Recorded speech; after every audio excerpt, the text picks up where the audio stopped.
Oi, gente!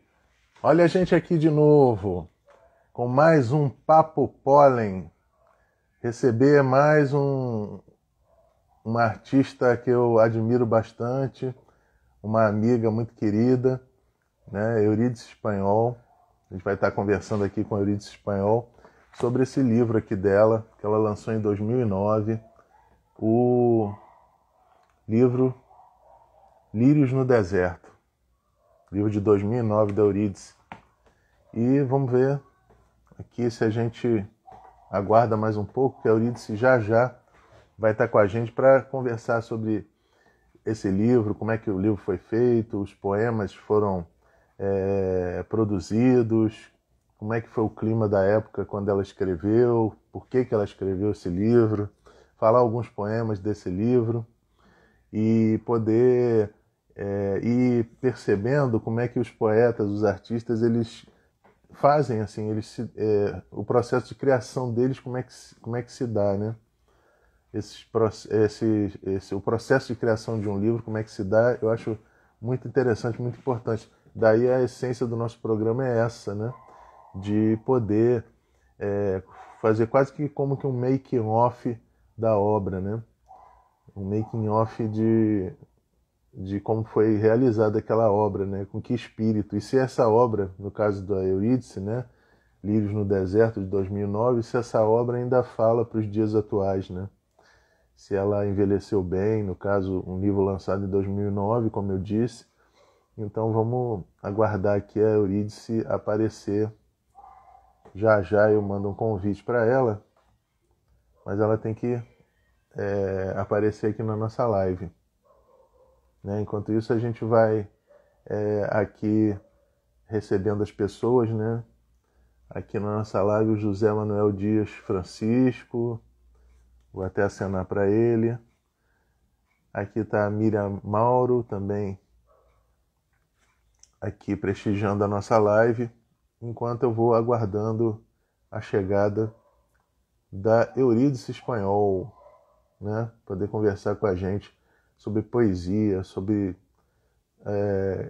como é que se dá o processo dela, da poética dela, né? Como é que ela faz para escrever os livros dela. No caso aqui hoje nós vamos enfocar essa obra Lírios no Deserto, né?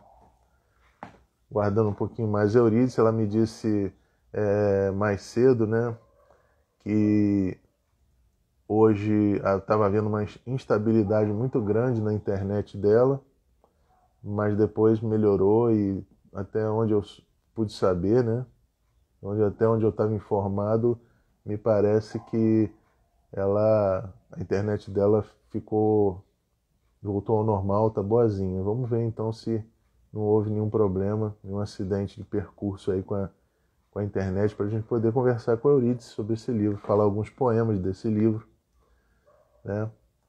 Então vamos aguardar aí mais um pouco. Enquanto isso, a gente vai aqui aguardando então.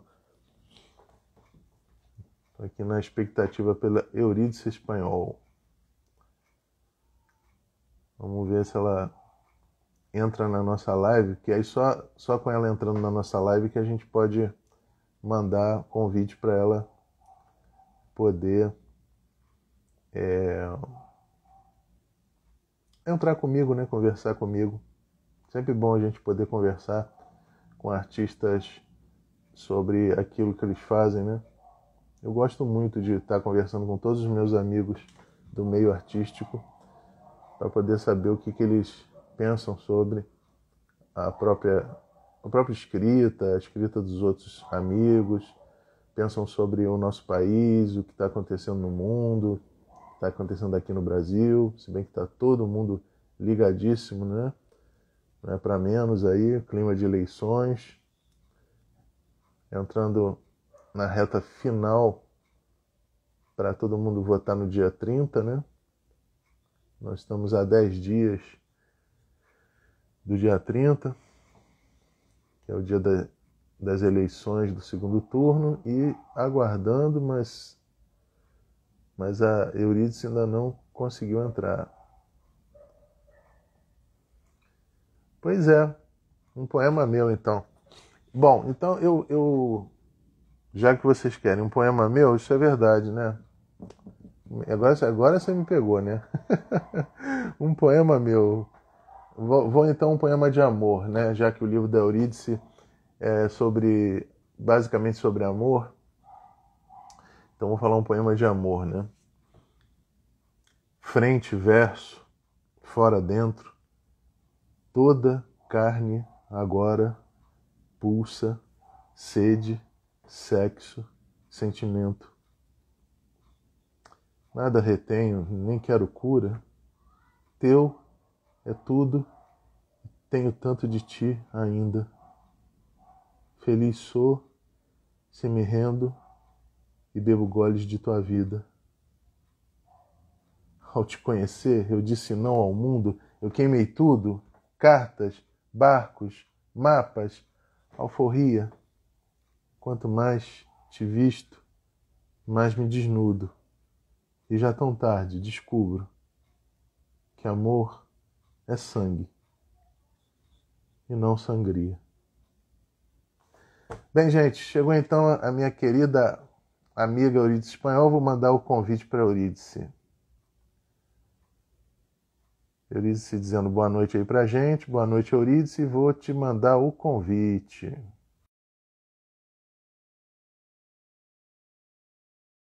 Vamos lá.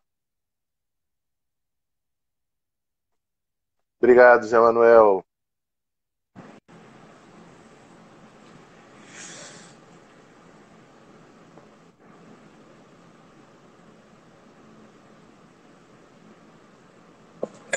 Eurídice está entrando. Acho que está escuro ainda. Ou só para mim que tá? Não sei. Parece que está escuro.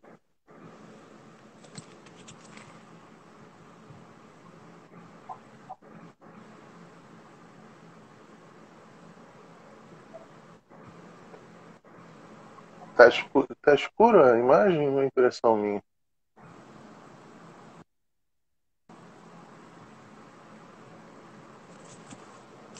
Ah, agora já está chegando aí. Opa, Acho que não. arrumando a É, posição. peraí, tem que trocar uma coisa aqui. Tá Ah, certo, a gente aguarda. Opa, chegou. é. Chegou ela. E aí, Euridice, tudo bem? Boa noite. Isso agora. Acho que só tem que descer um pouquinho. Oi? Acho que tem que descer um pouquinho. Descer um pouquinho? É, Peraí. agora Ah, quase. assim tá bom? Tá. Acho que tem que jogar um Ah, pouquinho para tua direita. Só um pouquinho para tua direita. assim? Isso. Agora tá ótimo. Agora enquadrou legal. Boa noite, tá tudo bem? Oi, Marcelo. Tudo bem? Boa noite. Tudo bom. Feliz por te rever, né? Agora em vídeo, ontem pessoalmente lá na nossa reunião Isso. da União Brasileira, né, de Escritores. Todo mês tem a nossa reunião, né? Terceira, quarta de todo mês. E vamos falar disso tudo, né? De União Brasileira dos Escritores, mas principalmente, como eu estava falando aqui para o público, né? Nós tínhamos 2 pessoas te aguardando, agora já temos 3, se não me engano. E vamos falar desse livro aqui, né? Do processo de criação desse livro aqui, o Lírios no Deserto. E porque aqui o programa é, na verdade, para a gente conversar a partir do livro sobre o fazer poético, né? Como é que é feito um livro, quais as motivações, como é que era o clima da época, já que o teu livro não é um livro recente, é um livro de 2009, né? O que naquela época motivou, como é que foi a gestação do livro, como é que estava a tua trajetória na poesia, enfim, tudo isso a gente vai conversar aqui e falar os poemas também, né? Porque as pessoas gostam muito. E a partir dos poemas a gente conversar sobre assuntos relativos a tudo, né? A vida, ao Brasil, a gente, ao teu íntimo. Eu, na leitura do livro, né, e fiz uma releitura agora, que eu já tinha lido, é um livro bastante sentimento, de muitos sentimentos, né, de muita emoção. É um livro, basicamente, que fala do amor, ou então da metapoesia, né, o poema que fala do próprio fazer poético. Mas, principalmente, um livro de paixão e amor. Primeira pergunta que eu te faço, né, sobre o livro, para a gente iniciar a discussão sobre ele, e sobre poesia principalmente, sobre arte, não sei se eu estou certo, mas foi o teu primeiro livro? Por exemplo, esse foi o primeiro livro que você lançou na tua trajetória literária? Foi. Por que você decidiu lançar esse livro? Bom, Marcelo, a gente tem que começar do começo, né? O meu pai era um homem que gostava muito de poesia, de música. Ele tocava vários instrumentos, era um aprendizado autodidata. E lá no interior, eu sou de Santa Maria Madalena, você sabe, uma porção de gente sabe. Eu tenho muito orgulho de falar isso. Então, a vida era muito simples. E a minha casa era uma casa que tinha muita música, porque todo momento que ele podia, tinha tempo, ele tocava, o cavaquinho principalmente, que era o que ele mais gostava, que era o que ele mais tocava. Era muito chorinho, ele fazia música, ele tinha amigos que tocavam violão. Na minha casa teve piano, teve acordeon, teve bandolim, essas coisas. Então, essa coisa do musical, e numa cidade pequena, que em determinada época tinha muito festival de poesia, festival de música, grupos de incentivo à escrita de poesia, principalmente, né? Então, eu acho que eu sempre vivi, desde criança. Aliás, no meu segundo livro, na contracapa, tem um retrato meu falando poesia na escola, no microfone, assim, bem pequenininha, devia ter uns 9, 10 anos por aí, né? E eu nunca pensei em lançar livro, eu vim vivendo, vim escrevendo, e nunca pensei que isso seria algo que um dia eu ia poder, eu ia querer, eu ia alcançar. Então, quando eu me casei, passei muito tempo longe, que eu vim morar no Rio, vim para o Rio, eu me passei muito tempo longe dos grupos, eu não conhecia grupos no Rio. Aí um dia eu vi um anúncio do concurso do Sindicato dos Escritores na Tijuca, que o presidente na época era o Edir Meirelles, e achei que eu devia colocar um poema nesse festival que tinha várias etapas, né? E acabei colocando um poema que, até para minha surpresa, muito tempo depois, vários blogs de jovens, gente jovem, colocavam aquele poema, tiravam um retrato assim de braços abertos de frente para o mar. O nome do poema é Liberdade. E esse poema ganhou aquela etapa e ficou em segundo lugar no festival inteiro do sindicato. Aí eu passei a conhecer, através do sindicato e desse concurso, outras pessoas. Passei a conhecer a Perge, passei a saber que tinha outros saraus no Rio. E daí para frente eu comecei a pensar em editar um livro. Eu não tinha só... Desculpa te cortar, mas só para a gente se localizar no tempo, no espaço. Isso foi que ano que você descobriu que o sindicato foi 2004. Foi 2004. O livro só veio a ser lançado em 2009. Eu fiquei ali, digamos assim, criando. Eu tenho muitos poemas que eu acho que até merecem hoje ganhar um espaço num livro. Preciso dividi-los em alguns temas que eu pretendo colocar em alguma nova edição. Há muito tempo que eu não lanço nada. Eu estou assim em tempo, vamos dizer assim, de calmaria nesse ponto. Parei para fazer mestrado, para pesquisar a Júlia Lopes, você sabe. Também criei 3 filhos, fiz muita coisa. E a vida vai colocando a gente nos caminhos das prioridades, e em algum momento a gente tem tempo de pensar na coisa da criação literária, né? Que para mim é muito importante. Mas Eu não sei, mas eu sempre vivi envolvida com poesia, lendo, falando, inventando, lendo, escrevendo.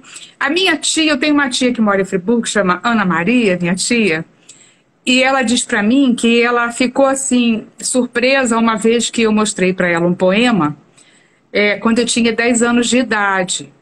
Aí ela lembrou que o nome do poema era Rio Amazonas, mas eu lembrei também que foi por causa de uma aula enorme de geografia, sobre a bacia hidrográfica do Amazonas, sobre as condições geográficas do estado do Amazonas, do nascimento do rio, dos Solimões, nos Andes, no Peru, aquela coisa toda. Fiquei encantada com aquilo e escrevi um poema chamado Rio Amazonas. E aí, daí para cá, eu acho que eu já escrevi muita coisa. Eu tenho um caderninho assim antigo que um dia eu vou abrir para ler o que era aquilo, né? E quando eu resolvi lançar esse livro, eu pensei numa edição temática. Aí o que eu tinha mais, e acho que quase todo mundo tem, na época, em termos de número, digamos assim, que pudesse me dar a condição de escrever uma obra, pequena que fosse, primeira, né, eram poemas de amor.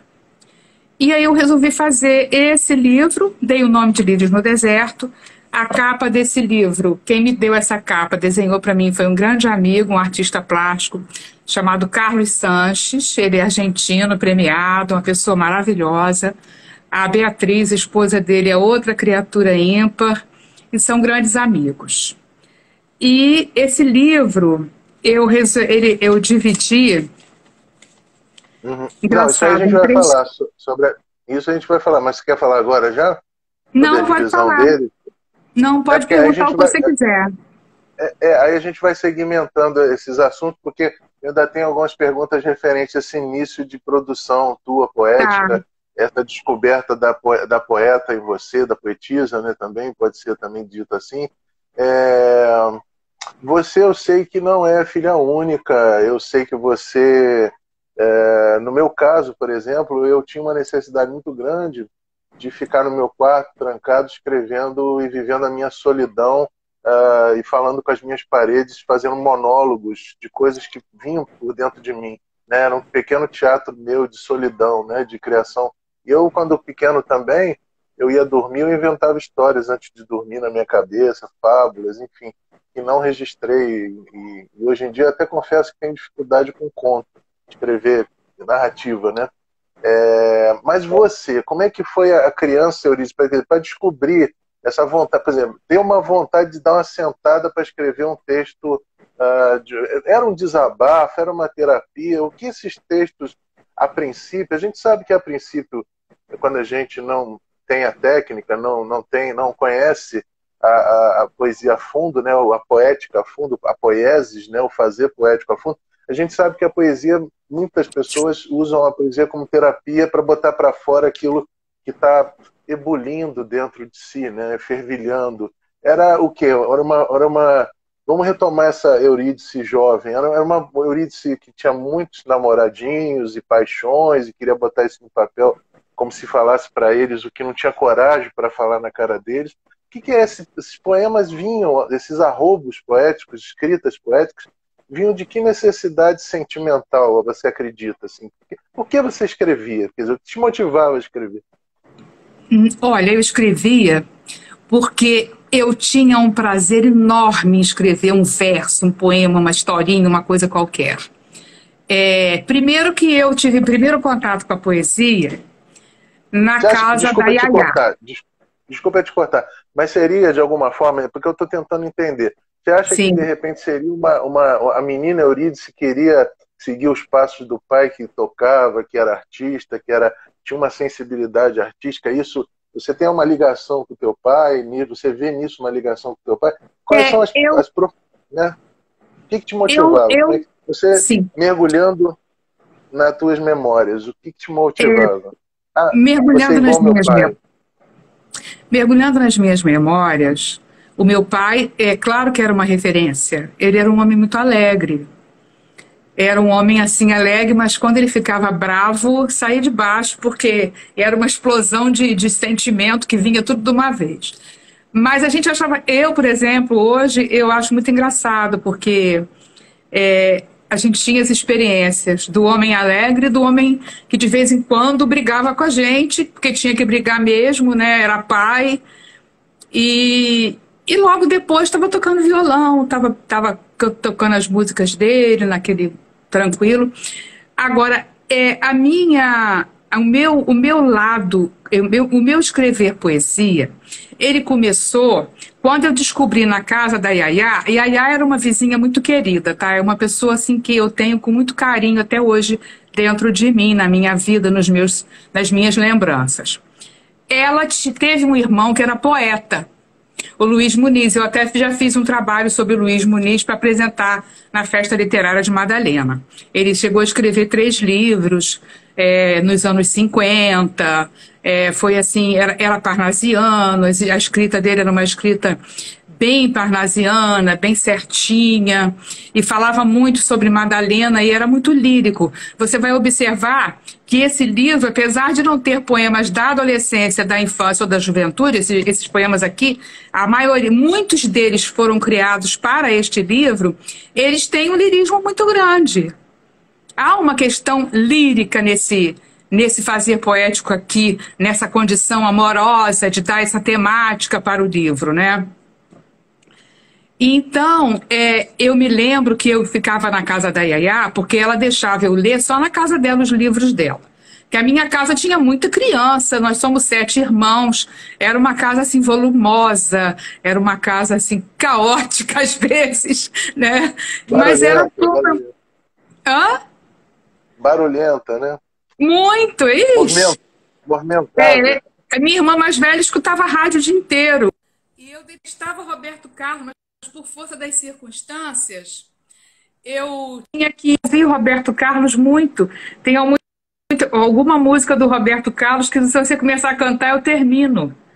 De tanto ouvir. E eu gostava, imagina se eu gostasse, né? Aí, querido, eu comecei a escrever alguma coisa assim naquela época. Então, eu ainda não abri as coisas que eu escrevi naquela época. Eu só me lembro de um pedaço desse poema do Rio Amazonas, que era muito engraçado, que era assim: num lugar muito frio nasce um lindo rio, que ao despontar no oceano sombrio abre as asas e se joga. Você vê muito lirismo, porque o que eu lia era lírico, né? E com o tempo, nos festivais de poesia da cidade, eu fui tendo contato com outros fazeres poéticos. Isso amadureceu, sim. Nós recebemos pessoas do Rio, do estado todo, que levavam seus trabalhos para apresentar. Era uma coisa que nos anos 70, por exemplo, e princípio dos 80, era muito bom, muitas cidades tinham. Eu cheguei a participar de festival de poesia sacra dentro de uma igreja no município de Cantagalo. Tinha um projeto, quando eu tinha assim, uns 15 anos, tinha um projeto do Estado que reunia pessoas que declamavam, tocavam música, para fazer um grupo, e a Secretaria de Educação do município reuniu, eu estava junto com esse grupo, para nos apresentarmos em várias cidades vizinhas, em vários lugares.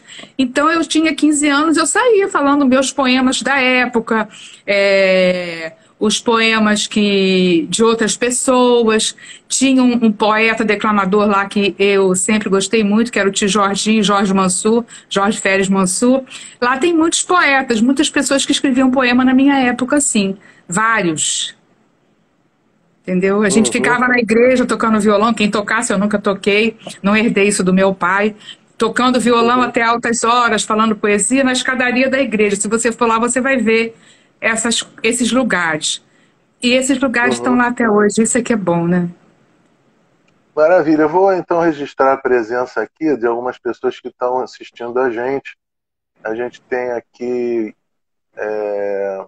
Espera só um instantinho, que é um pouco difícil aqui rolar. Ah, tá. A gente tem a Maria Lúcia, a gente tem a Luciana. Agora aqui, peraí. A Luciana de Itaperuna, deve ser amiga sua. Sim, a Luciana é bacana. O Carlos Galdino, o André Luiz também está presente, deve ser seu amigo. A Tânia Pontes Dias, a Jaqueline, Se E é a a Jaqueline que eu estou Marlíquia. pensando, é uma poetisa lá de Madalena. Opa, que legal, então. Poeta Will Guara, poeta Will Guara, ou Vil Guara, eu não sei se pronuncia como V ou como Will. Boa noite a todos. Seja bem-vindo, poeta Vil Guara ou Will Guara. Eu acho que é o Will Guara, né? Desculpa a pronúncia aí, que eu tô meio confuso. Eurídice, vamos então ao primeiro poema que você queira dizer desse livro Lírios no Deserto, de 2009, né? Seu primeiro livro, seu início, seu pontapé inicial na poesia. Vamos lá? Vamos. Primeiro eu quero dizer a você que eu lancei esse livro, tempo depois eu briguei com esse livro, fiquei sem abrir esse livro muito tempo. Há É pouco mesmo? tempo Quantos anos? atrás. Hã? Foram anos sem abrir o livro? Foram. Foram muitos anos, a ponto de eu procurar esse livro na minha casa e eu não ter mais nenhum. Tive que comprar um sebo. Entendi. Achei, por acaso eu achei, né? Então, eu vou dizer um poema que ele abre o livro antes da parte de Amores de Brinquedo. Esse Amores de Brinquedo, eu escrevi um poema dessa parte e depois fui escrevendo vários. Nessa parte do livro eu realmente brinquei comigo e com o poema, com os poemas, com a poesia. Então eu vou ler esse poema que se chama Satisfação, que muita gente gosta, inclusive o Oliane colocou no Entretextos esse trabalho. E o Satisfação diz assim: eu almoço sonetos, de sobremesa uma trova, bebo tercetos, lancho raicais, derramo na xícara rimas de sonhos. Sinto no rosto a brisa leve de um dodecassílabo inusitado. Aborto todas as métricas, dissimulo réplicas, e à noite embriago-me com todos os goles de versos livres da forma mais sã, porque poesia tem que ter todo dia e ainda sobrar para o café da manhã. E aí, esse final, obrigada, esse final eu já até mudei, botei de outra forma em outro lugar. Eu queria lembrar que a Luciana de Itaperuna é presidente da União Brasileira de Trovadores de Itaperuna. Ela também é da Academia de Letras de Itaperuna. É uma grande trovadora premiada, é isso que eu estou lembrando aqui agora. E bem-vindos todos. Muito obrigada.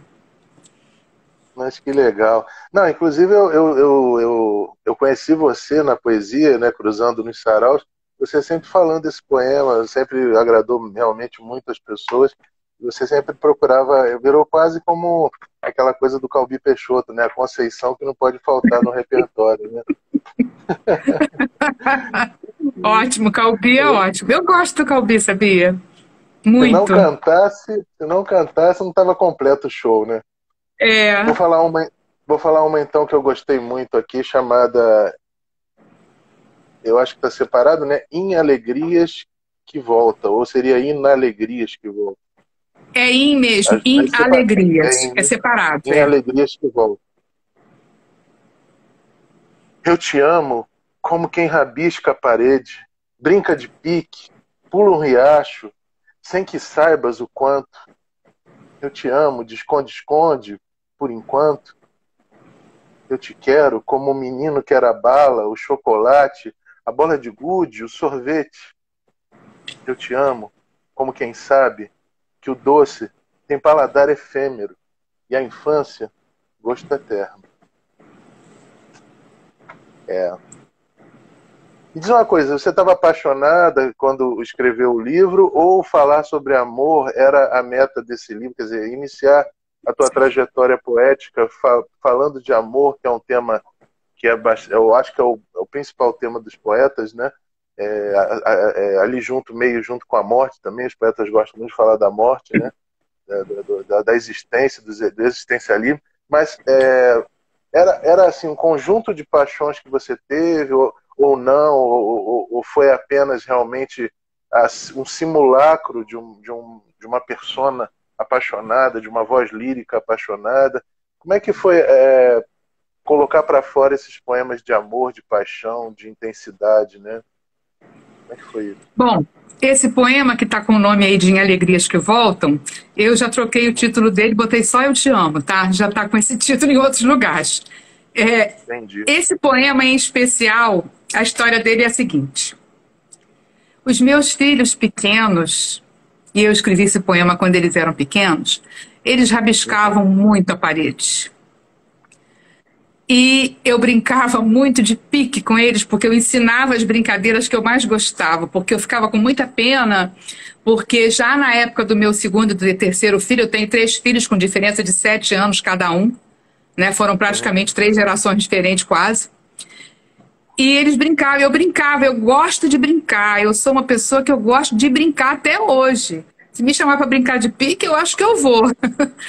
Não, E inclusive, desculpa te cortar, mas eu percebi na releitura que eu fiz muita, assim, o campo polissêmico, né? Você usou muitas palavras pertencentes ao universo da criança, né?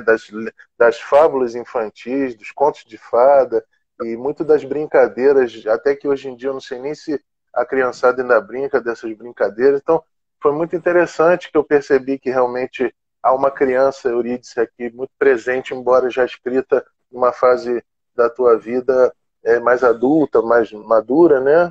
Mas realmente você toca muitas vezes nessa coisa do universo infantil. Mas desculpa te cortar. não, tudo bem.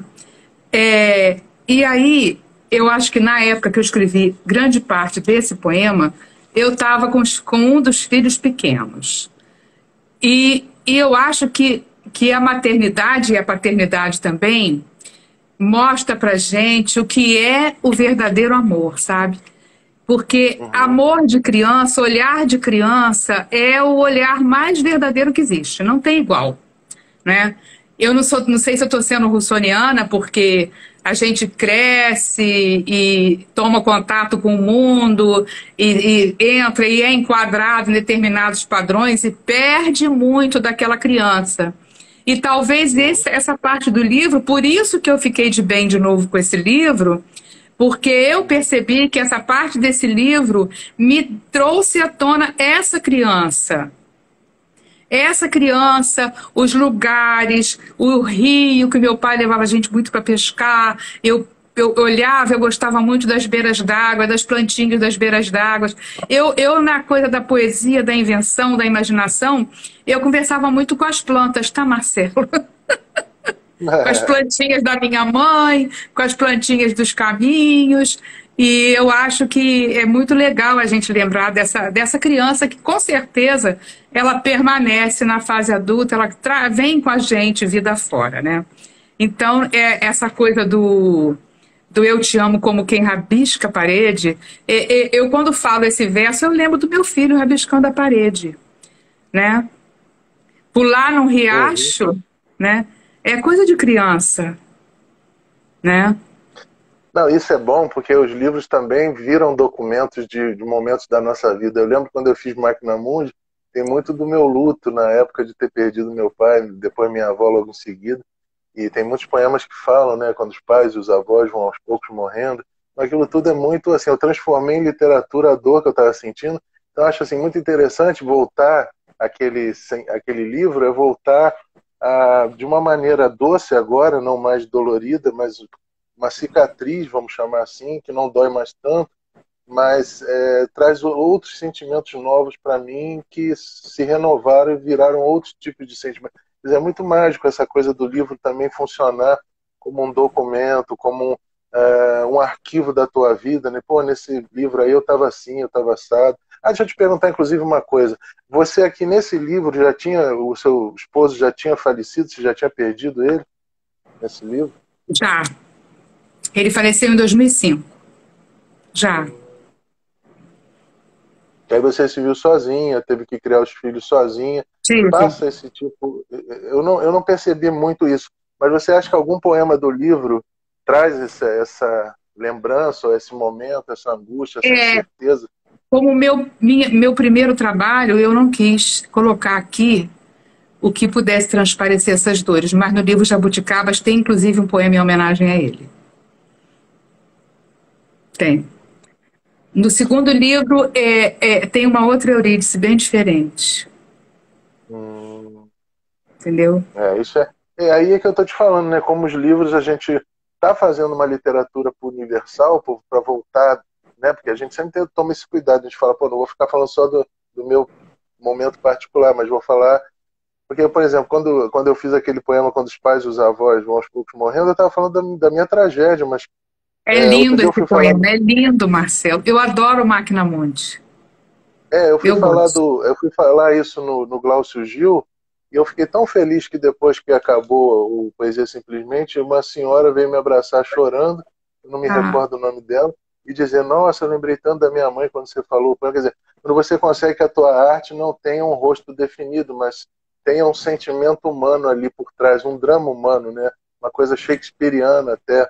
E depois vim a descobrir que aquela coisa que eu falo ali naquele poema, na verdade, é o próprio Hamlet, por exemplo, perdido com a ausência do pai, que morreu assassinado, que ele precisa vingar, e ele está perdido porque ele é jovem ainda, e ele não sabe o que fazer, se ele vai tomar o trono para si, se ele vai matar o tio que usurpou o trono. Então, assim, essas angústias humanas, quando elas são retratadas e a gente faz literatura, quer dizer, literatura não é a gente chegar e fazer um apanhado, um diário de confissões, né, emocionais nossos. A literatura é muito mais que isso, né? É você tocar o outro ser humano com magia, com emoção, mas sem precisar ser muito particular, né? Você fala do particular, mas tocando no universal, né? Mas é interessante como você teve esse cuidado de repente não colocar nesse livro, você achou que não encaixava colocar de repente a tua tristeza da perda e desse momento difícil, né? Porque criar filhos sozinha, sem dividir, realmente não deve ter sido nada fácil, né? não foi não, mas eu hoje olho para trás e eu vi que eu não me dava conta desse peso, não. Eu acho que eu tive que ir em frente, a gente não tem tempo de parar mesmo para pensar ou refletir muito sobre isso. Até a questão do luto, eu também não tive tempo muito de pensar nessa questão. Depois eu tive que elaborar essa questão em terapia, com certeza, porque a gente precisa elaborar o luto. Mas eu hoje olho para trás e eu acho que eu faria tudo de novo se acontecesse de novo do mesmo jeito. Os erros foram muitos, a gente sempre erra muito, os tombos também são muitos, mas é bom porque a gente aprende a levantar, a gente, quando percebe o erro, a gente aprende a acertar, a gente tem as pessoas que mostram para a gente como acertar, e a gente conquista as amizades, que ajudam muito, amizades antigas, amizades novas. Então eu acho que tudo na vida vale a pena, sabe, Marcelo? Até os sofrimentos, os lutos, ensinam muita coisa pra gente, os dos outros e os nossos. É verdade, é verdade. Então fala pra gente um poema aí na tua voz. Eu gosto muito da tua voz falando. Primeiro que eu acho que você interpreta muito, muito bem. Sempre adorei o teu jeito de interpretar. Não foi à toa que quando eu fiz o Pólen Teatro, que era uma noite no Pólen, né, no sarau que eu apresentava, e era uma forma de falar sobre poesia teatralizada, né?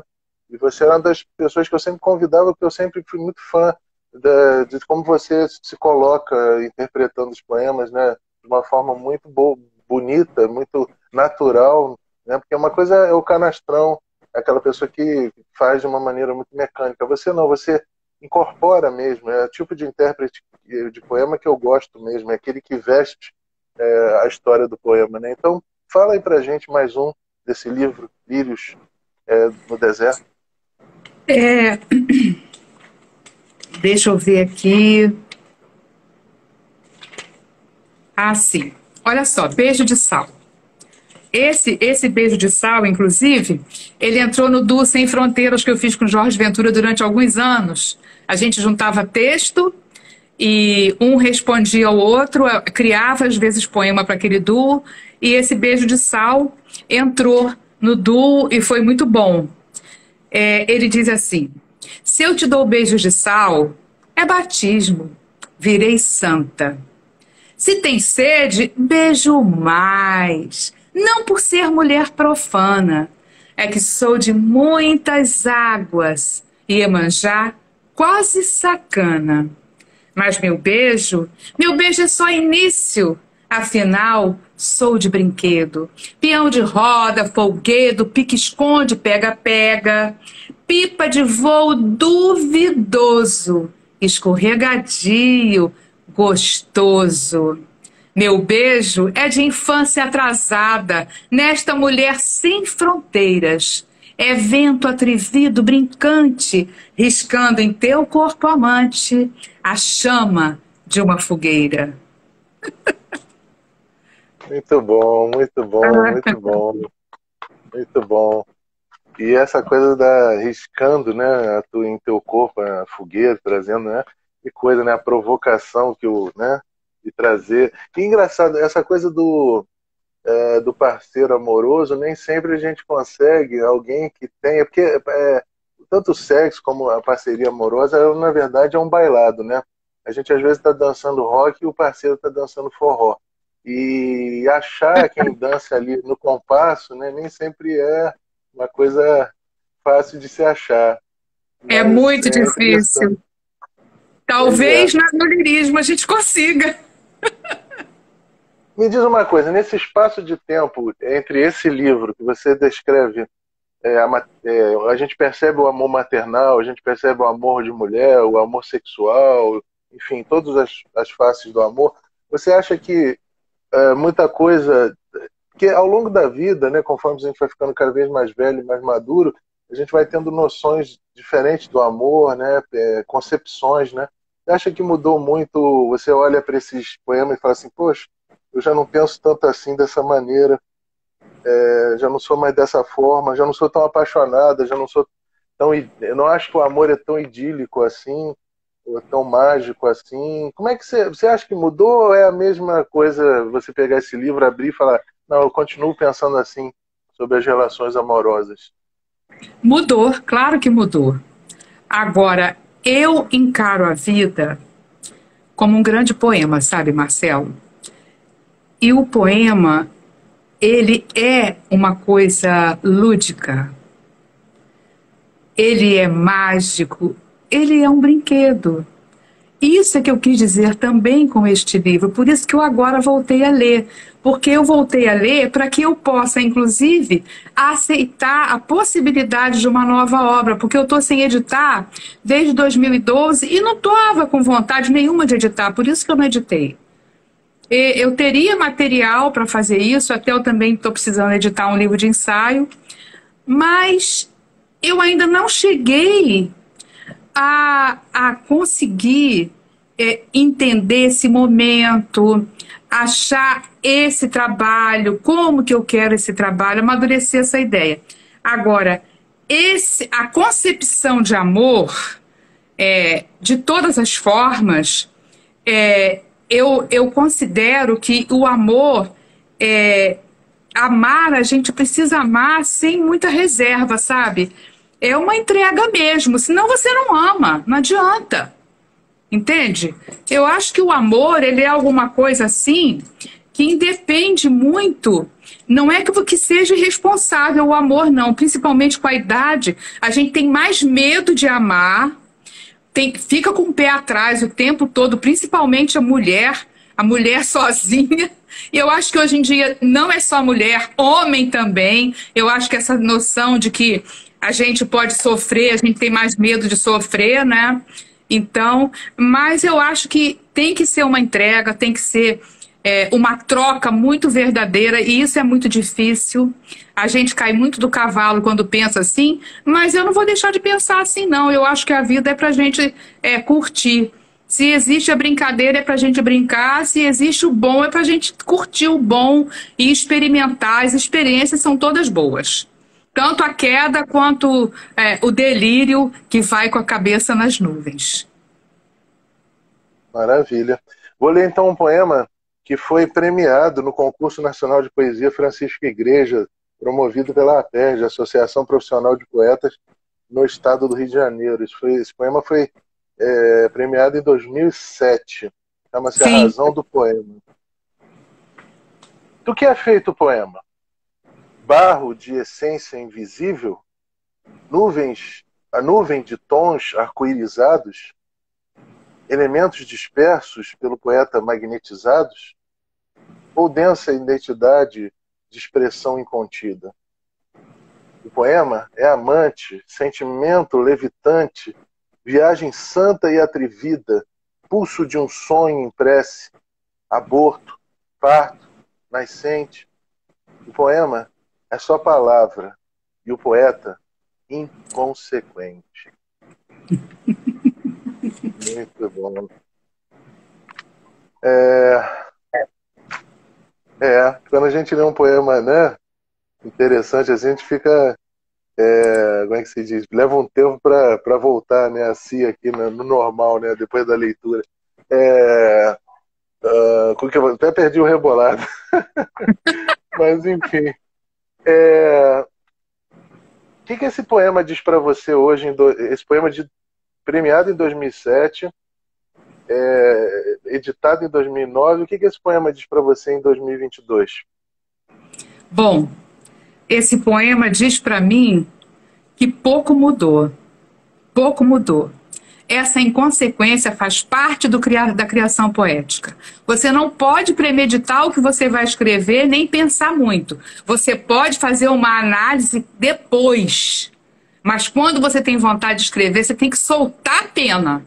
Solta a pena, solta a franga se precisar, solta tudo e escreve. Depois a gente vai reler, vai rever, vai sentir se aquilo ali está no plano das ideias legal, se é aquilo mesmo que você quis dizer. Você vai tentar melhorar o que foi. Não digo que eu sempre escrevo por impulso, não, sabe, Marcelo? Às vezes o poema sai num cuspe, e às vezes ele tem que sair de fórceps, e muito difícil, é um parto difícil.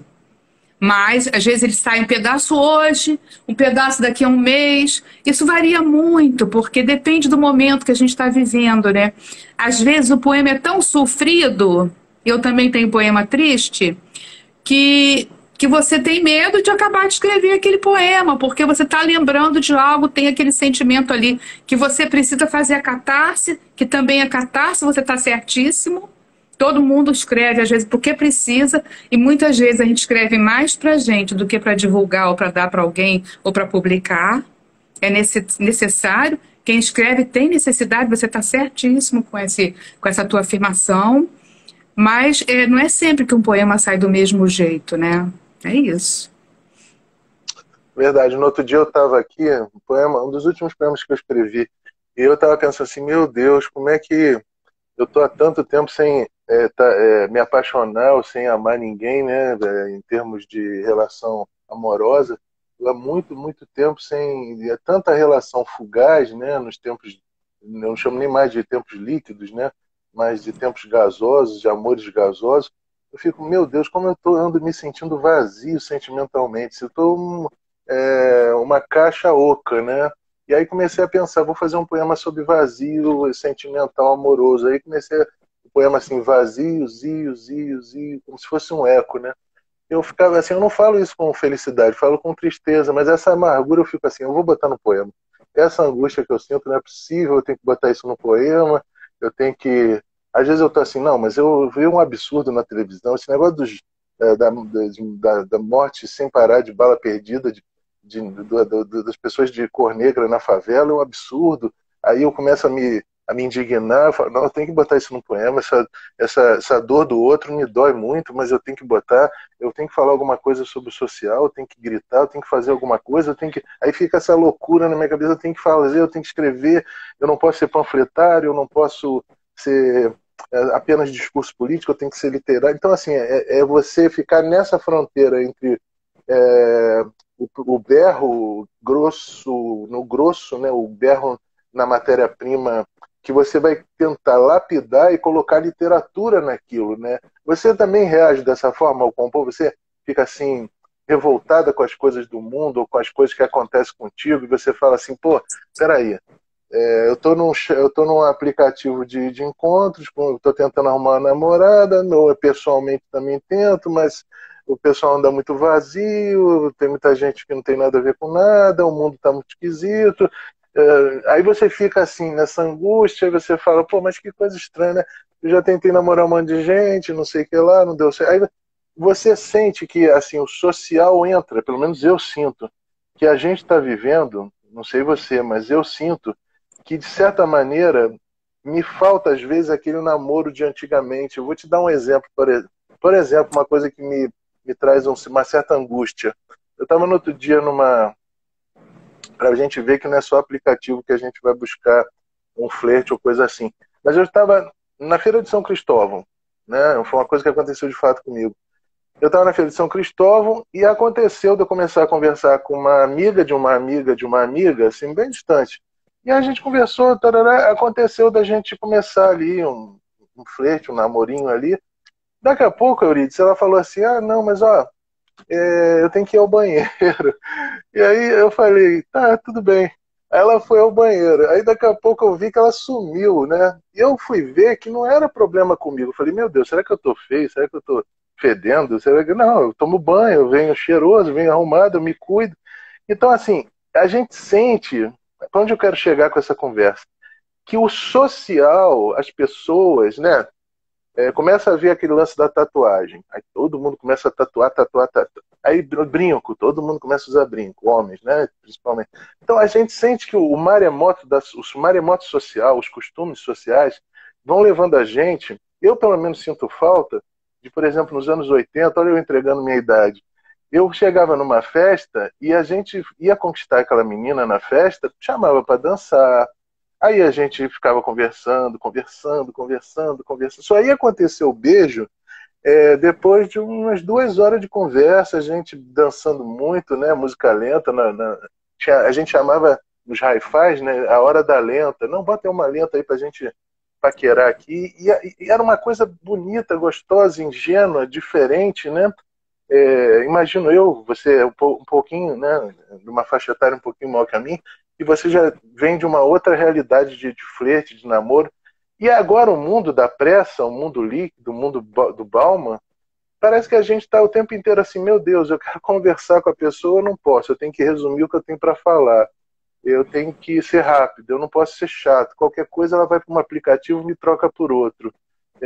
Tudo é muito rápido, se eu falar besteira, uma coisinha que eu deslizar, eu já sou deletado. Então como é que você vê esse mundo líquido, gasoso, sem muita paciência, muito aplicativo, e esse vazio que as pessoas entram, né, de arrumar aí aquele não tá bom, já arrumo outro, aí não tá bom, quer dizer, aí ninguém senta para conversar, para resolver né, os seus DRs, né, discussão de relação, as pessoas preferem ir trocando.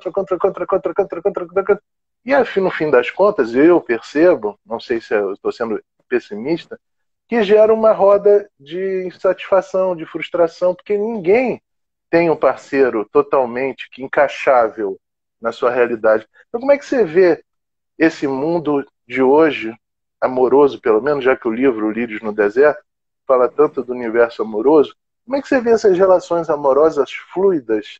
Isso te incomoda? Como é que você vê os dias de hoje em relação ao que a gente já viveu de relacionamentos, de casamentos? Você já foi casado, eu já fui casado também. Como é que você vê isso tudo, hein? Como é que bate isso em você?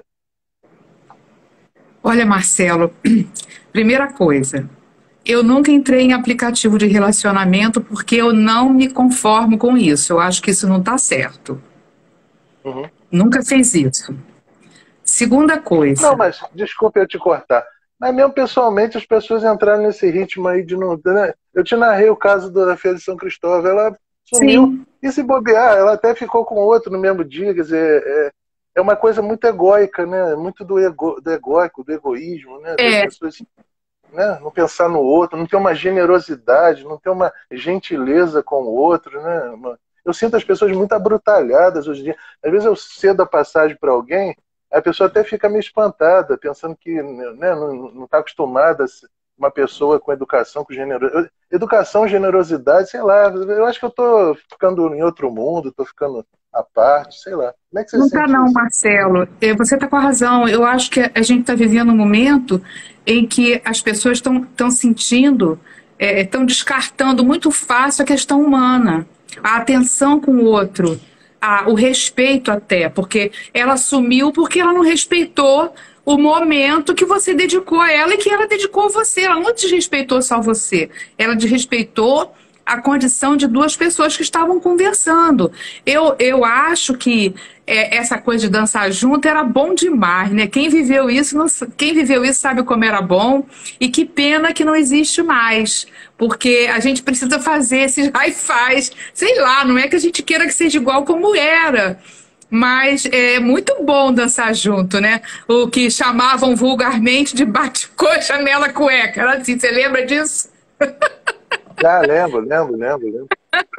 Pois é, porque havia todo um romance nessa coisa de dançar junto, de olhar um para o outro, de tirar para dançar, de aceitar e curtir aquela música assim, dançando junto. Eu achava maravilhoso, eu acho que você também, quem curtiu isso, eu acho maravilhoso. Mas o mundo muda. E a gente está nesse momento de mudança. Eu acho que o mundo está se transformando, as frustrações estão tão grandes, sim, Marcelo, porque eu acho que nunca tivemos tantas pessoas com sintomas depressivos e que precisando se tratar com terapeutas e psicólogos e tomando remédio para depressão. Há um índice muito grande de pessoas insatisfeitas consigo mesmas, né? E eu acho que você vai encontrar uma pessoa legal. Eu acho que uma pessoa que vai gostar do que você gosta, porque você merece, você é uma pessoa muito legal. Você é uma pessoa, é um grande poeta, tem muito potencial romântico para poder arranjar alguém legal. E eu acho que o amor ainda existe, o romantismo vai existir sempre. Mesmo num momento como esse, você vai achar um casal que se ama romanticamente, que curte esse romantismo que ainda existe. O dia que você encontrar alguém, vai botar uma música e dançar junto na sala de casa, num lugar qualquer. As pessoas esqueceram que podem transgredir a esse momento horroroso que a gente está vivendo, que podem ser o caminho da não violência, o caminho da gentileza, o caminho do retorno a si mesmo. Porque quando você é gentil com o outro, você faz bem a você mesmo. Então esse retorno é um retorno, autorretorno também. Então eu acho que a gente está vivendo um momento difícil, sim, mas que nós, você, eu, o Zé Manuel maravilhoso que está aqui lá do Poesia Simplesmente, os outros poetas que estão aqui nos ouvindo, nós temos a obrigação de mostrar que existe o lado reverso dessa moeda, que existe a gentileza, que existe o amor. Olha, há pouco tempo eu estive numa cidade chamada São Pedro da Serra. E tem um lema em São Pedro da Serra que é toda a paz do universo. Nossa, mas foi maravilhoso, porque as pessoas andam na rua e se cumprimentam o tempo todo. É toda a paz do universo mesmo. Todo mundo tem flor em frente da casa, ou todo mundo pensa em flor. Então, vamos botar uma flor na janela, uma flor no cabelo, uma saia colorida, uma camisa maluca. Vamos colocar um chapéu vermelho. Não é vermelho por conta da política, não, se bem que é bom também, né? Mas vamos curtir a vida colorida, a gente merece. E pelo menos se alguém ficar com alguém, vamos dar atenção para esse alguém, vamos ficar mais um pouquinho, não sumir depois que vai no banheiro, porque essa pessoa aí não sabe o que ela perdeu. Perdeu um cara bacana, romântico, que lembra dos anos 80, quem não lembra, né? Aquelas músicas maravilhosas. É muito bom. A vida é boa, é mágica, a gente tem que saber fazer a vida, né? Eu acho. Você quando veio de Madalena para o Rio de Janeiro, você sentiu uma diferença cultural, um modo de viver muito que te estranha. Você causou uma estranheza e você se sentiu um impacto cultural ou não? Ou foi fácil adaptar de um lugar para o outro? Não foi fácil, não. É muito difícil. Até para atravessar a rua era difícil. Porque eu tinha medo. Você atravessar uma rua movimentada do Rio é difícil para quem vem do interior. Não é fácil, não. É muito difícil. Ninguém olha para você, ninguém diz bom dia nem boa tarde, nem onde você mora. E você é acostumado a abrir a porta da sua casa, olhar para a vizinha, na casa da vizinha, tomar café com a vizinha a hora que você quer. Eu sinto muita falta do interior. É verdade. E vira e mexe você volta, Madalena, não é isso? Volta, tem que voltar, né? Tem que botar os meus pés lá no chão, lá, em cima das flores de jambeiro, comer jabuticaba. Tem que ir lá. Verdade. Gente, se vocês quiserem mandar perguntas, vocês que estão assistindo aqui, mandem perguntas também. Uma opção de gente já foi, já voltou, já saiu, já retornou, né? Tem aqui o Raul de Barro Júnior, tem a Lúcia Quadros, que é minha amiga, tem... É bom que a gente junta os teus amigos e os meus, né? E faz Isso. uma reunião de pessoal que geralmente não, né? Porque na internet a gente vive muito em bolhas, né? Como se costuma dizer. E é bom juntar as bolhas, tua, minha. Bom, vamos lá. Fala mais um poema então do livro, Lírios no Falo, Deserto. falo. Eu estava até aberto aqui.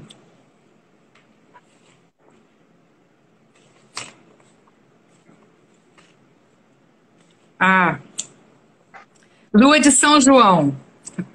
As festas de São João são muito boas, eram muito boas no interior. E esse Lua de Imagina. São João, essa Lua de São João amorosa, me lembrou as festas lá da minha cidade, as festas de santo, a gente ia todas, tinha Santo Antônio do Imbé, São Jorge, Santa Maria Madalena, 22 de julho, e a festa da Santa era a época de andar pela rua, paquerar para depois encontrar no baile para dançar junto. Era assim, Marcelo, era bom pra caramba. Então vamos lá, Lua Imagina. de São João, né? Essa lua gamela, cortada ao meio, nesta madrugada de São João, se parece comigo, enfeitando-se para enviar a ele meu bem-querer de lua cheia. Não sei se amanhã haverá lua, não sei se haverá futuro, mas este amor ensaiado entre a lua e a quermesse, os fogos e a quadrilha, é para o homem que eu amo. Não partirá vazio, não deixará o mar dos meus desejos navegando em calmaria.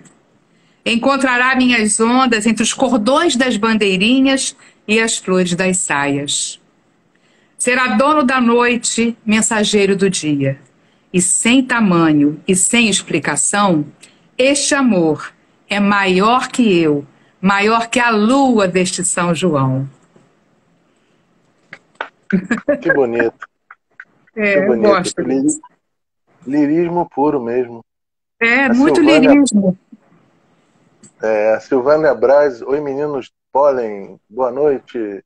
Lúcia de Quadros Oliveira mandando aqui uma carinha, com muito carinho pra gente. Vera Versiani também apareceu aqui, a querida Vera Versiani, está sempre lá no Poesia Simplesmente.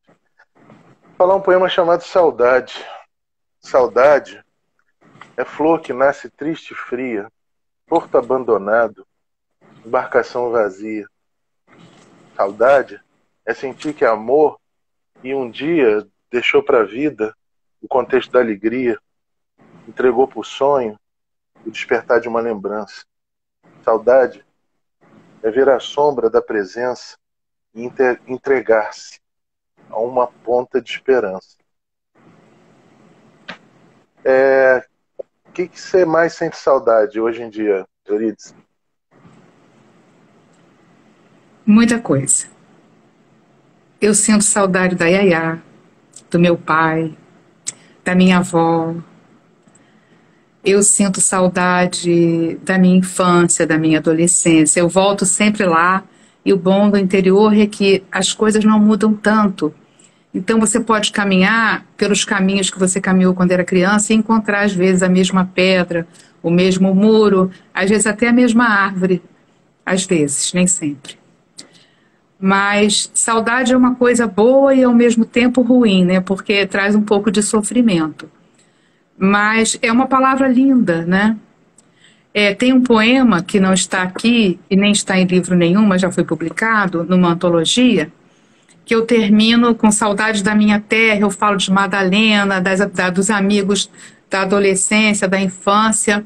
E no final eu digo que saudade é o amor que não vai embora. E por ser o amor que não vai embora, a gente sente falta, né? Porque o que fica é o sentimento das coisas, realmente. É o sentimento. Então, a gente é um ser repleto, e cheio, pleno de sentimento, e por isso que a gente sente as coisas. Não pode largar, dizer que vai ao banheiro e sumir. Você não está lidando com uma geladeira ou com uma jarra. Além de ser falta de educação, é falta de humanidade isso. Pelo amor de Deus, que essa pessoa nunca mais faça isso com ninguém. Ainda bem que você é bem resolvido, já ultrapassou esse problema e foi só um encontro sem consequência. Porque já pensou se alguém faz isso com alguém, se isso vira bastante moda? Por favor, né? É só Mas sofrimento? sabe, Não vamos.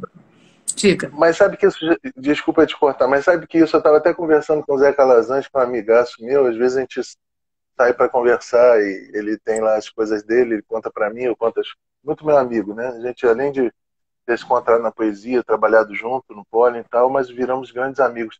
Eu estava falando para ele, olha, inclusive agora já tem nome para esse tipo de desaparecimento assim rápido e assim um evaporar, né? Na internet você está conversando às vezes com alguém, a pessoa, não sei o que você fala, uma coisa aqui, outra ali que ela não achou muito legal, em vez dela falar, ó, não gostei do que você falou e tal, não, ela some. E o nome disso hoje em dia já tem um nome até chique, vamos chamar assim, chamado ghosting, que vem do inglês para fantasma. O Fantasma. fantasma aparece e desaparece, né?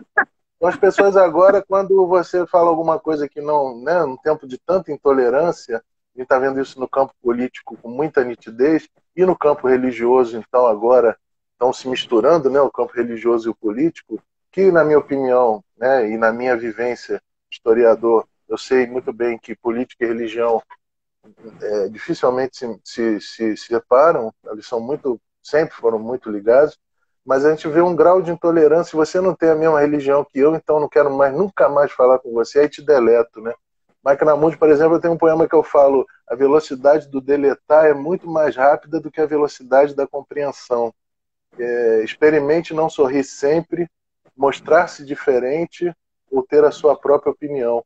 Então, hoje em dia, as pessoas, né, para não serem deletadas ou a pessoa não sumir da vida delas, elas precisam adulterar-se, né, virar outras pessoas, tentar ser aquilo que as outras pessoas querem que elas sejam. Né? Se você não é, ela some da tua vida e acontece essa coisa do ghosting.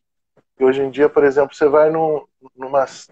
você encontra alguém no Facebook, um amigo, vai bater um papo, ele te deleta, ele some, ele não diz por que sumiu, some. É um fantasminha que sumiu. Aí você fala, pô, mas por que aquele fulano? Então, esse caso do pessoal aí, do banheiro, que aconteceu de fato, a pessoa, vou no banheiro e nunca mais apareceu, é um pouco aquela coisa do vou comprar cigarro e também não volto. Quer dizer, essa coisa que você falou mesmo, não pensar no outro e, quer dizer, na verdade, um pouco se lixar, né? Mas hoje em dia a coisa se instrumentalizou de uma tal forma, é isso onde eu quero chegar, já tem até nome para isso, ghosting. Sabia dessa? Coisa nova, Muito né? triste, né? Virar Muito fantasma triste. de repente é triste, né? É um pluft. Sinal Se dos virar tempos um pluft, líquidos. tá bom, porque o pluft é lindo. Pois é. Agora, esse fantasma aí não tem nada a ver. Não tá em Pois nada, é. não tá em lugar nenhum. É um Pois apagão é. horroroso esse ghost aí. É terrível, né? Tudo, né? Falta de educação, sensibilidade, generosidade, falta de humanidade, enfim. E falta de sensibilidade, principalmente, né, com os sentimentos do outro, né? Mas hoje em dia as pessoas estão um pouco ligando, né, geralmente para o que o outro, enfim. Bom, você falou nesse poema da saudade, numa outra palavra de muita força, né? A escolha da palavra. O poeta sempre lida muito com isso, né? Com a escolha de determinados. Não, eu vou usar essa eu não uso. Quer dizer, essas nossas decisões, não, essa aqui eu vou botar aqui nesse verso, essa eu não vou botar, essa não caiu bem, eu vou tirar. Você botou esperança nesse poema. Saudade é ver a sombra da presença e entregar-se a uma ponta de esperança. E aí eu te pergunto, num Brasil como esse, tão turbulento, tão complicado, cada vez mais, chegando até o dia 30, a gente vai ter cada vez mais a sujeira, o jogo sujo da política, o jogo sujo da fake news. Que tipo de esperança hoje, 20 de outubro, te move e você tem na tua cabeça, pô, tem esperança que isso vai acontecer, isso melhora, isso fica... Quais as esperanças hoje 20 de outubro, da Euridice? Olha, Marcelo, em relação ao Brasil, A minha esperança está em pessoas como você sabe quem são, que estão junto com a gente. Poetas, escritores, músicos, que estão trabalhando muito a arte para poderem passar por isso com menos sofrimento. Não é sem sofrimento, porque ninguém fica sem sofrer vendo as coisas que podem estar acontecendo. A vergonha imensa de tanta mentira e tantas coisas ruins que estão acontecendo não nos tira a beleza e a lucidez de poder acreditar que um dia pode ser diferente. E que pode ser diferente até depois do dia 30, mas a gente não tem certeza, claro. Mas a esperança é a gente saber que aconteça o que acontecer, a gente vai continuar escrevendo e lutando. Pessoas que passaram por coisa muito pior do que nós, que passaram pela ditadura, sofreram perseguições, tortura, estão vivas para contar que deram a volta, ou se não deram, pelo menos continuaram lutando. É por elas que a gente tem que ter esperança. A gente tem que ter esperança pelas mães que nunca tiveram notícia dos seus filhos. Não sabem se eles morreram ou se não morreram. Pelas mães que tiveram notícias muitos anos depois. Pelas pessoas que foram presas e foram soltas. Ou pelo menos esperança que pelo menos um torturador da ditadura foi reconhecido e foi julgado e foi reconhecido e foi condenado como torturador. Pelo menos um. E que a gente tem uma geração nova que está vindo aí, que apesar de nem todos, né, existe uma geração que quer um mundo bom para eles.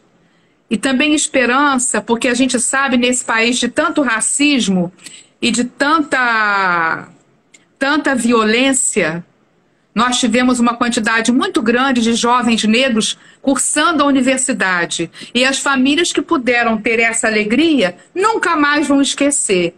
E quem conseguiu chegar e terminar a universidade com os projetos sociais que fizeram com que isso acontecesse, também vai querer a mesma coisa para os seus filhos e vai lutar por isso. Então, quem atingiu a pequena liberdade de ter acesso ao conhecimento, que fez muitas pessoas foram os primeiros a fazer universidade numa família imensa, que vem aí durante décadas e décadas e décadas sem conseguir ascender minimamente no status social que a gente sabe qual é. Então, universidade para todos, escola pública de qualidade. A gente nunca vai deixar de lutar por isso, porque Anísio Teixeira lutou por isso. Ele morreu, mas deixou a semente. Então, é o que eu digo num poema que não está aqui nesse livro, que a terra abriga a semente, a vida e a morte. Então, se a terra abriga a semente, a gente tem esperança. Enquanto tiver alguém escrevendo um poema, e tantos jovens também são poetas, tantos jovens também estão seguindo o mesmo caminho que nós, quando éramos jovens, sonhávamos. É importante, a gente não precisa alcançar a imensa utopia, mas a utopia é necessária para a gente poder sobreviver também. E juntarmos-nos aos nossos, àqueles que pensam como nós. O que me dá muita esperança é você, a Laurinha, o Tanucci, o José Manuel, a Delaine, o Silvio, o Poesia Simplesmente, são os amigos da União Brasileira de Escritores, o Edir Meirelles, que sofreu perseguição na ditadura, mas está aí lançando um livro de fortuna crítica. Então, tudo isso. Eu acho que a esperança está dentro da gente, a gente não pode abrir mão dela. É verdade. Nada de esmorecer, até nos momentos mais difíceis e que a gente está com o espírito mais alquebrado, mas é preciso reunir forças mentais para a gente seguir caminhando e se levantando pela enésima vez, né, que vida é cair, levantar, e vamos de novo levantar para tentar começar tudo de novo, do zero, se for preciso, né? Você falou na União Brasileira dos Escritores, hoje você é a presidente da União Brasileira dos Escritores. Eu tenho a honra, a alegria de poder te ajudar como vice-presidente. Nós temos a segunda vice-presidente, a professora Maria Amélia do Amaral Paladino, que foi minha diretora no Colégio Pedro II, né? Eu tenho muita felicidade de ter reencontrado ela agora como confrade, né, lá nessa academia nossa, nessa associação literária. E fala um pouco da tua experiência na União Brasileira dos Escritores, o que representa essa presidência para você e como é que tem sido esse desafio, e quais as expectativas para o futuro da União Brasileira dos Escritores? Como é que você tem visto tudo isso aí?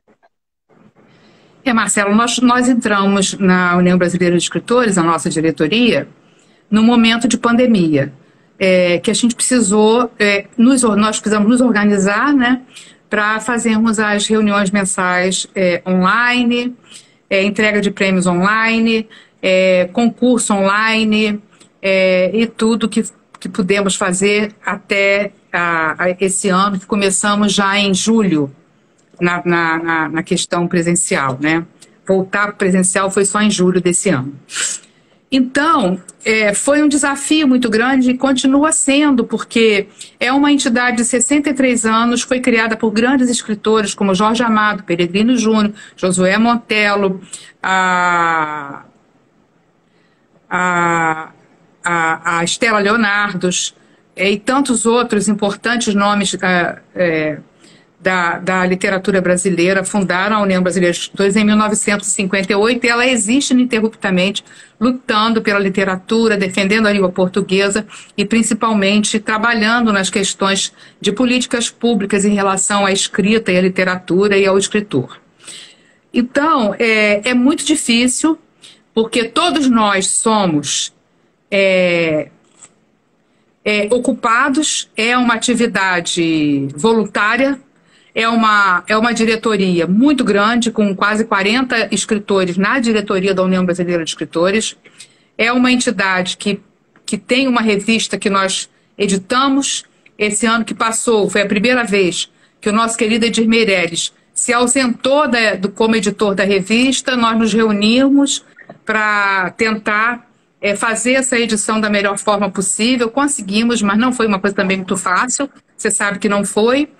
E nós tentamos, estamos e vamos continuar tentando realizar aquilo que for possível agora, nesse momento presencial, que também é uma nova adaptação, uma nova readaptação ao momento presencial, porque saímos do presencial, passamos algum tempo esperando que a pandemia pudesse pudesse ser contida ou, de alguma forma, pudesse nos fazer voltar ao presencial, e a gente não pôde. Foram 2 anos praticamente. Então, nessa situação de voltar ao presencial, também tem uma nova readaptação. A gente está caminhando aí nesse sentido. Não é uma coisa também fácil. Muitas pessoas ainda não conseguem nem sair de casa, entende? E também tem esse lado. E vamos trabalhando, né?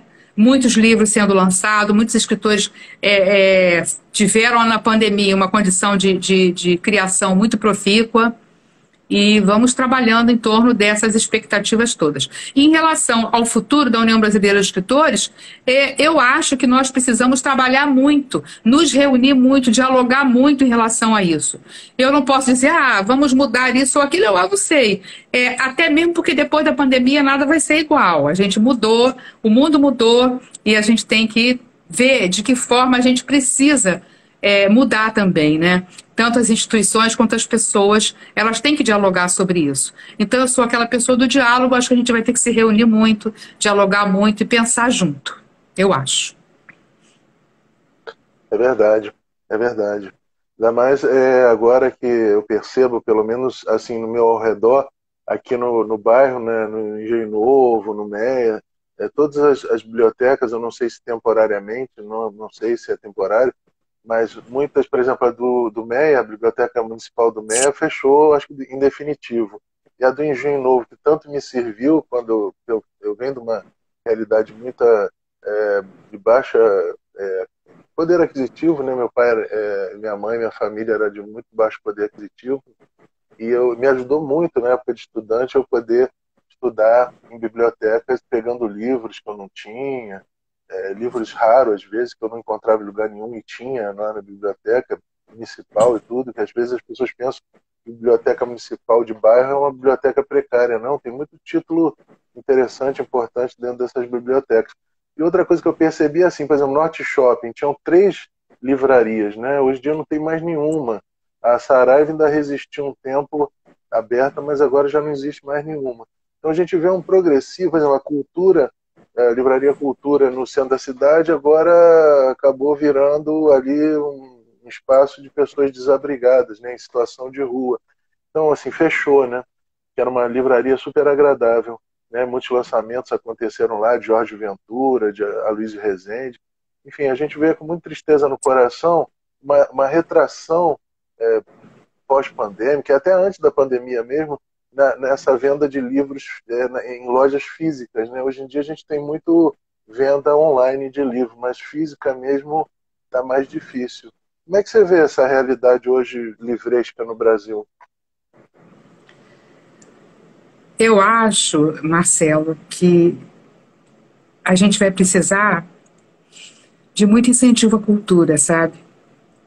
Porque nós tivemos, mesmo antes da pandemia, como você bem lembrou, já estávamos vendo essa dificuldade em relação ao livro.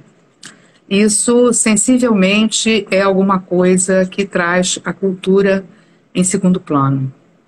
Nós precisamos de governantes que tragam políticas públicas para a educação, para a cultura, de uma maneira muito forte.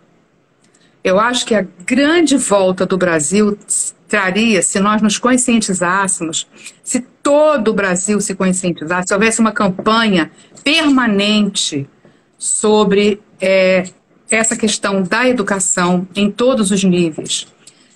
Anísio Teixeira dizia na Escola Nova que a educação ela tinha que ser igual para todos.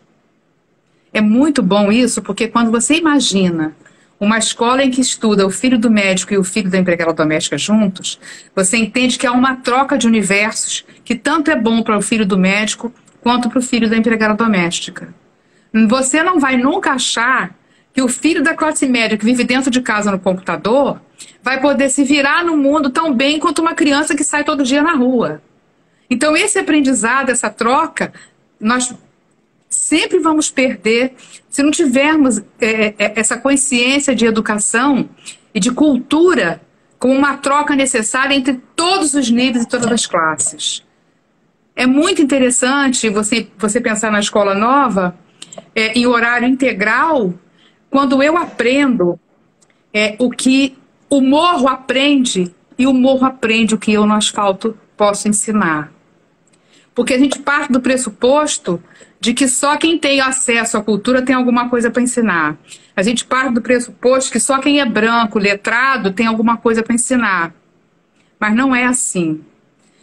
Dando aula, você sabe disso, a gente aprende com qualquer aluno. E o Paulo Freire tem o ciclo gnoseológico, ele diz que o professor precisa primeiro aprender com o aluno o conhecimento que ele traz e depois ensinar a ele o conhecimento que ele ainda não tem. É uma troca. Essa troca, essa consciência de troca e dessa amorosidade que o Paulo Freire fala o tempo todo, de reconhecer no outro um universo que você precisa descobrir e precisa aprender, é que a gente precisa maciçamente ensinar e ter e conseguir colocar em prática. A gente não coloca em prática essa amorosidade, essa simpatia em relação a todas as pessoas. E até porque a gente tem um Brasil extremamente violento e racista, né? Ainda estamos descobrindo isso aos poucos. É doloroso? mas isso também pode mudar. Demora? Muito. Não sei se eu vou ter tempo na minha vida de ver essa mudança. Mas a mudança precisa começar agora. Eu acho que você já começamos, muitas pessoas como nós já começamos a praticar essa mudança, mas essa mudança tem que vir de cima. Ela tem que ser um projeto a longo prazo, muito bem elaborado. Eu tenho alguma esperança de que isso um dia possa acontecer. Que bacana. Por falar então em amorosidade, né, em amor, voltando novamente para o livro que a gente falou de temas que mais ou menos estavam ligados ao livro, mas saiu um pouquinho do livro, voltando a ele. Eu percebi em muitos poemas, você fala muito te amo, te amo, te amo, te amo. Essa declaração de amor, ela está presente na tua vida? Você fala para todas as pessoas que você ama, um filho, uma mãe, o tempo inteiro te amo. Como é que é essa relação com essa palavra, você na tua vida? Olha, essa relação, ela nem sempre foi boa, não. Eu tive muita dificuldade de dizer para as pessoas o que eu sentia por elas. Ela começou a se intensificar, eu comecei a perceber essa trava a partir do nascimento dos filhos. É muito fácil a gente dizer para um filho que ama quando ele é criança, mas quando ele cresce, que fica cheio de personalidade e bate de frente com você, você não consegue dizer. Hoje eu já consigo. Esse livro também foi bom para isso. É por isso que eu estou voltando a ele. Eu achava ele um mar de águas pelas canelas, um lirismo puro, uma coisa tão rasa. Aí eu falei, não, gente, eu não posso achar raso uma coisa que faz parte de mim. Mesmo que alguém ache raso, eu não posso achar. Aí eu estou voltando nele, sim. Entendeu? Não é fácil você dizer eu te amo. Não é fácil. É preciso dizer. Você consegue melhorar isso quando você consegue começar a ser você mesmo. Quando você se liberta de alguns padrões que te inibem de ser feliz como você é.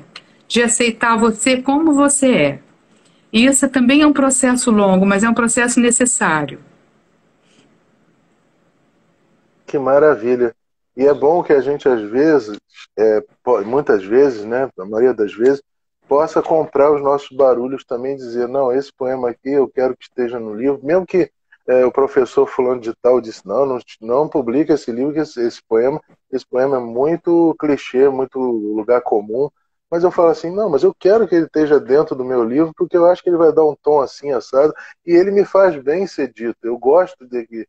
Também quero me agradar com a minha obra, né? Não vou só agradar o leitor, ou vou agradar a crítica. Eu acho que isso também a gente tem que bater pé e falar, não, quero que esse poema X esteja no livro, porque eu também preciso ser agradado, eu preciso gostar do meu material.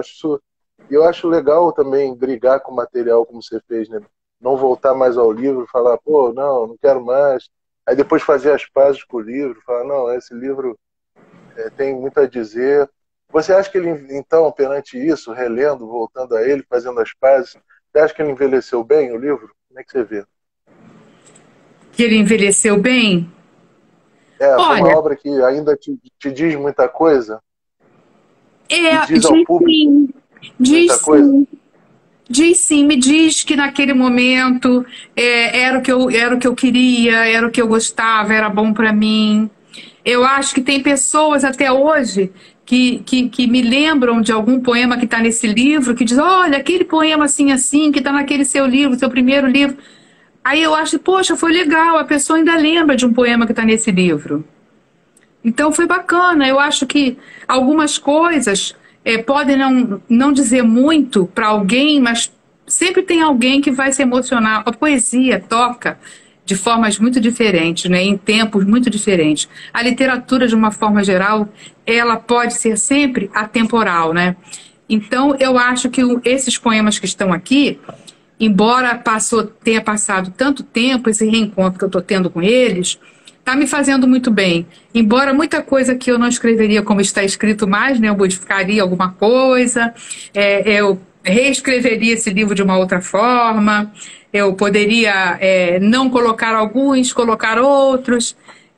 Tem poemas aqui que eu acho que, nossa, não quer dizer nada, mas às vezes para alguém quer dizer alguma coisa, né?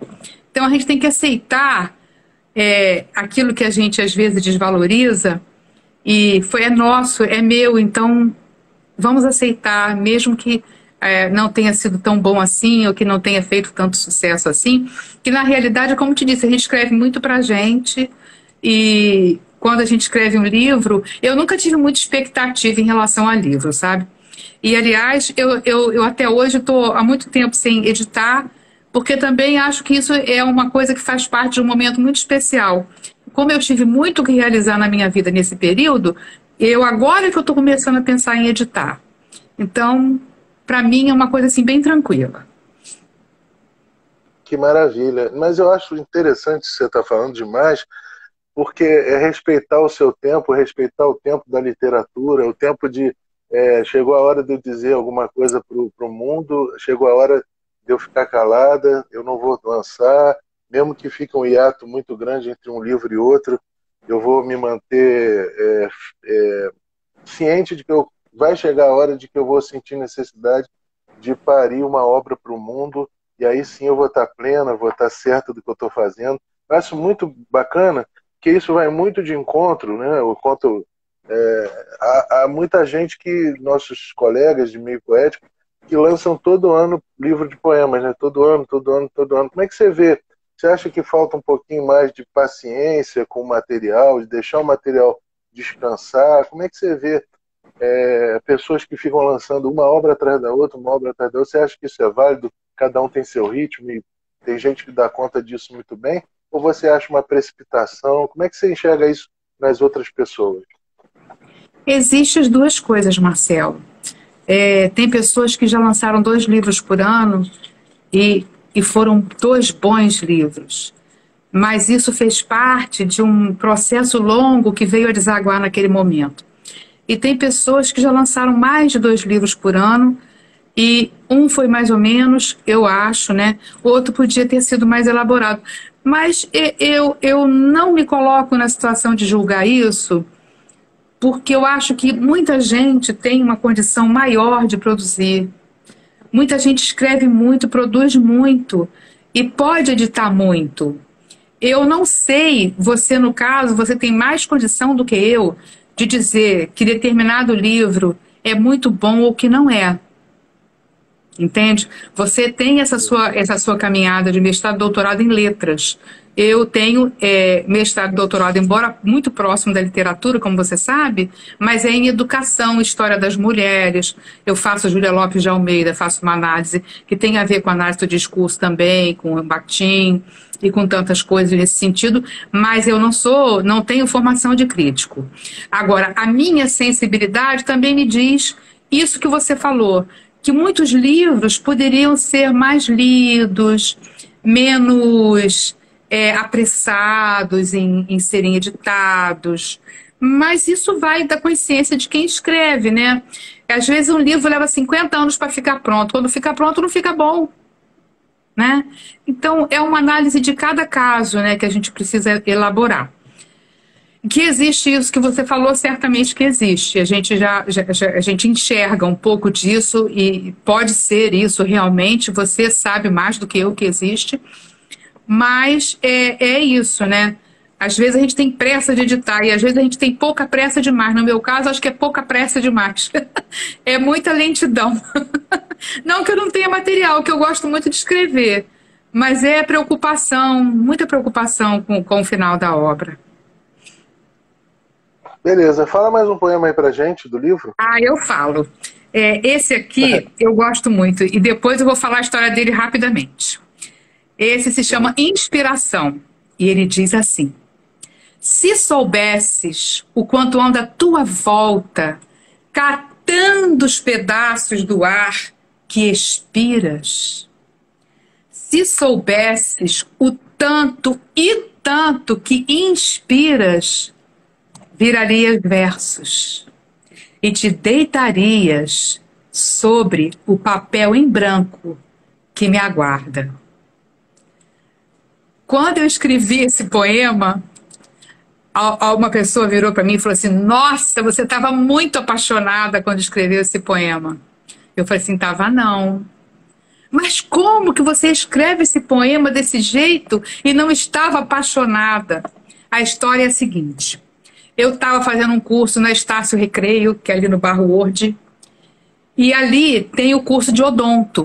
Então tinha um horário de todo mundo descer, tomar café num lugar determinado. Eu descia, sentava numa mesinha com meu café.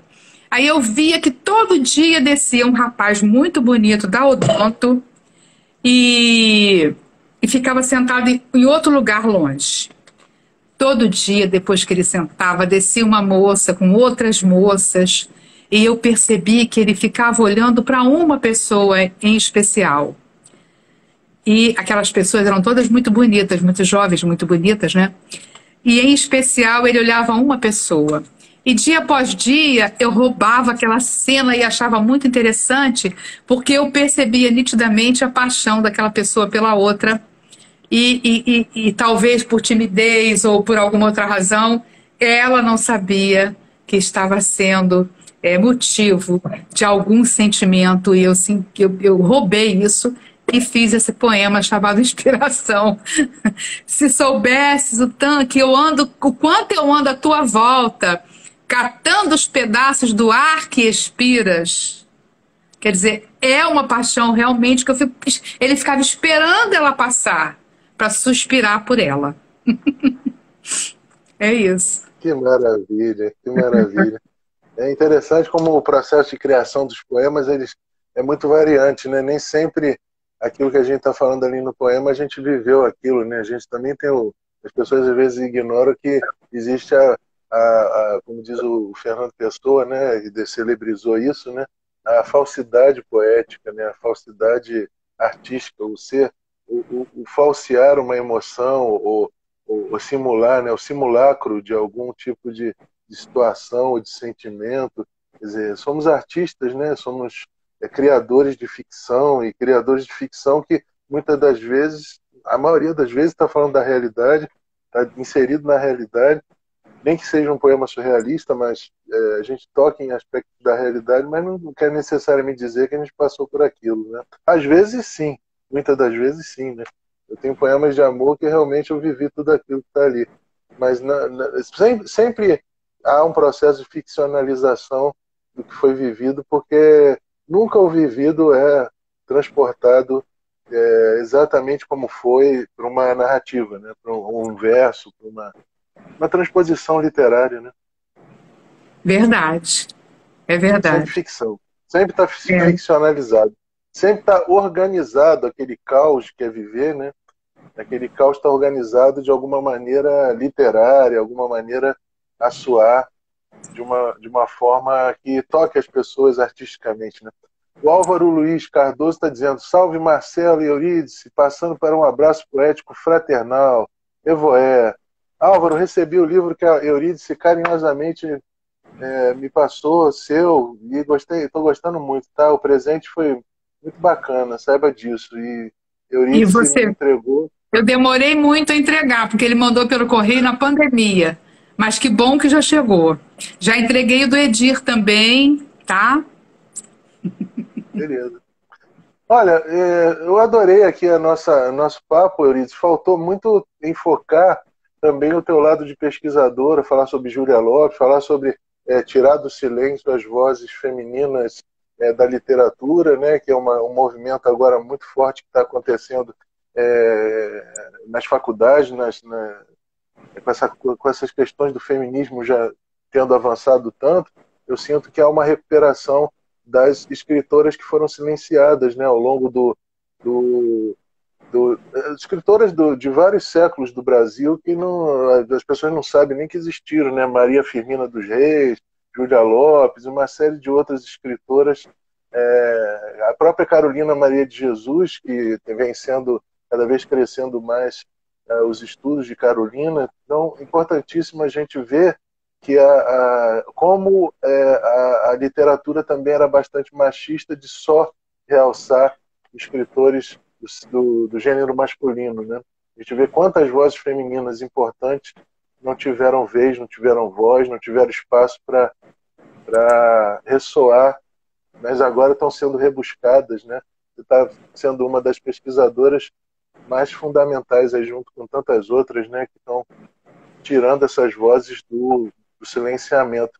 Vamos falar, antes de terminar o programa, nessa tua experiência, para não deixar essa parte tão importante da tua experiência de lado. Como é que tem sido mexer com esse silenciamento e tirar essas mordaças, esses apagamentos das vozes femininas na literatura brasileira?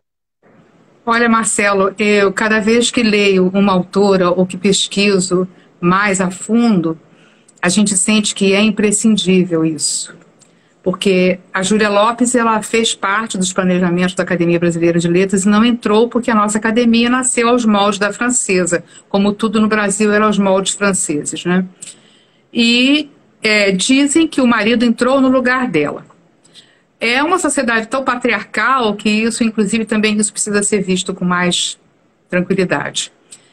A Júlia Lopes, ela escreveu cerca de 40 obras, ela fez muito sucesso, vendeu muito, foi campeã de vendas, livros com várias edições. Ela realmente viveu da literatura e foi uma mulher de letras na época dela. Depois da morte dela, os periódicos cariocas e de todo o Brasil não a esqueceram, tanto assim como pensam que esqueceram. Ela foi apagada e esquecida pelo cânone literário. Agora, desculpa eu te interromper, desculpa te interromper. Se não me engano, era ela que era professora, inclusive fez literatura infantil para livro didático, meio que um pouco antes do Lobato. Não tem uma história dessa ou eu tô misturando? Tem sim. Ela não era professora, quem era professora era a irmã dela, Adelina. O primeiro livro que ela lançou foi junto com a irmã. A irmã escreveu poemas e ela escreveu contos infantis. Então o livro chamava Contos Infantis. Esse livro foi adotado nas principais escolas do Rio de Janeiro, foi a primeira ideia do que a gente hoje chama de livro paradidático. O Contos Infantis, ele foi adotado em várias capitais brasileiras durante anos. Foi reeditado muitas vezes para fazer jus a essa demanda. Nós vamos ter no dia 29 a Suzana Fernandes, que é uma pesquisadora também, falando sobre o livro Contos Infantis e essa questão do livro didático, em Júlia Lopes. Na exposição, durante a exposição dos 160 anos da Júlia Lopes de Almeida, que está no Museu Histórico da Cidade, na Gávea, dia 29 às 2 horas da tarde, no Café do Museu. E eu queria, Marcelo, também convidar quem está assistindo que agora, neste sábado, agora dia 22, eu vou também fazer parte de uma mesa redonda mediada pela Ana Faidrich, no Museu Histórico da Cidade, falando sobre os protagonismos femininos em Memórias de Marta, que é um livro da Júlia Lopes extremamente interessante. Então, eu queria convidar as pessoas para comparecerem a esse espaço, que é no Café do Museu, para assistir essa mesa redonda presencialmente. A partir das 14 horas. A partir das 14 horas. Beleza. Maravilha. Eurídice, eu queria ficar 2 horas contigo. Inclusive foi o Papo Pólen mais longo, mas o mais saboroso. Quer dizer, mais saboroso eu não posso dizer, porque os outros foram maravilhosos também. É difícil dizer qual foi melhor. Até seria deselegante da minha parte dizer se um foi melhor que o outro. Não cabe a mim julgar, até porque muita gente adora estar aqui com a gente e tudo. E eu adoro receber pessoas com diferentes vozes, diferentes experiências de vida, experiências de trabalho artístico, né?